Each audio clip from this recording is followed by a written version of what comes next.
안녕하세요. 오늘은 이재명 정부의 김민석 국무총리 후보자 지명 관련해서요. 여러 논란들을 좀 집중적으로 파헤쳐 보겠습니다. 네, 여러 의혹들이 지금 계속 나오고 있는 상황이죠. 맞습니다. 당신께서 보내주신 자료들에도 잘 나와 있지만 특히 재산 문제, 또 학력 문제, 자녀 교육비 문제까지 좀 짚어볼 게 많습니다. 네, 그렇죠. 저희가 오늘 이 쟁점들을 하나씩 좀 깊이 들여다보면서요.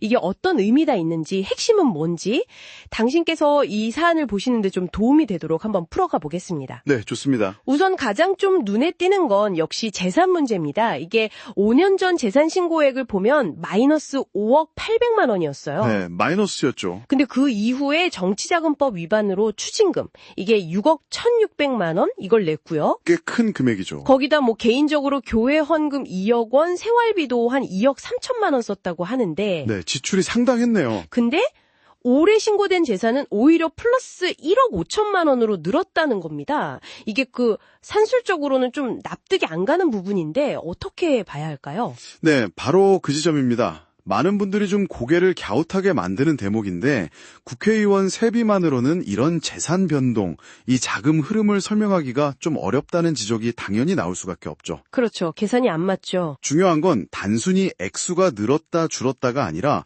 이 돈이 어디서 왔는지 그 출처와 형성 과정이 투명해야 한다는 겁니다. 아시다시피 고위공직 후보자의 재산 문제는 국민 신뢰하고 아주 직접적으로 연결되잖아요. 네, 가장 민감한 부분이죠. 그래서 여기서 명쾌한 소명이 안 되면 설령 임명된다 해도 국정 운영에 계속 부담이 될 수밖에 없는 거죠. 지명철의 이야기까지 나오는 배경이고요. 그렇군요. 이 재산 문제뿐만 아니라 학력 관련해서도 좀 흥미로운 점이 있어요.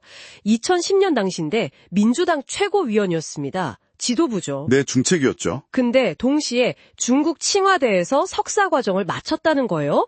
이게 어떻게 가능하냐는 거죠. 네, 후보자 본인은 아침 7시에 최고위원 회의를 하고 그 다음에 비행기 타고 주 1, 2회 중국을 왔다 갔다 하면서 공부했다.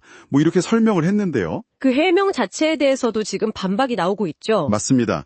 당시 최고위원 회의는 주로 오전 9시나 9시 반 이때 열렸다는 기록들이 이제 제시가 되면서 후보자가 말한 아침 7시 회의 주장이 사실과 다르다 이런 주장이 나온 겁니다. 아, 시간이 안 맞는다는 거네요. 네. 만약에 이게 물리적으로 병행하기 어려운 상황이었다. 이게 사실이라면 그 학위 취득 과정 전체에 대한 어떤 의구심으로 번질 수밖에 없는 거죠. 그렇죠. 신뢰도 문제로 바로 이어지겠네요. 그래서 당시 출입국 기록 같은 좀 객관적인 자료를 공개해서 검증해야 한다. 이런 요구가 커지는 거고요. 이건 후보자의 기본적인 정직성하고 바로 연결되는 문제라서 가볍게 볼 사안은 아닌 것 같습니다. 그런가 하면 또 본인은 굉장히 청렴하다. 그래서 재산을 많이 못 모았다. 이렇게 강조를 해왔는데 네, 그런 이미지가 있었죠. 근데 자녀는 연 학비가 2천만 원 넘는 국제중고등학교를 졸업하고 지금 미국에서 대학 교학 중이라는 사실이 또 알려졌어요.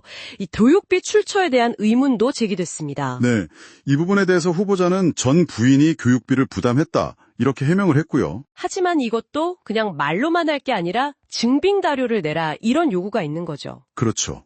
손바닥으로 하늘 가리기식 해명 아니냐 이런 비판까지 나오는 상황입니다. 결국 증명이 필요하다는 거죠. 네. 결국 보면 이 재산 증식 문제 또 학력 의혹, 자녀 학비 문제 이게 다 개별 사안처럼 보일 수도 있지만 사실은 하나로 연결되는 거죠. 후보자의 어떤 정직성, 투명성 그리고 공직을 수행할 자격이 있는가 하는 큰 틀에서요. 그렇군요.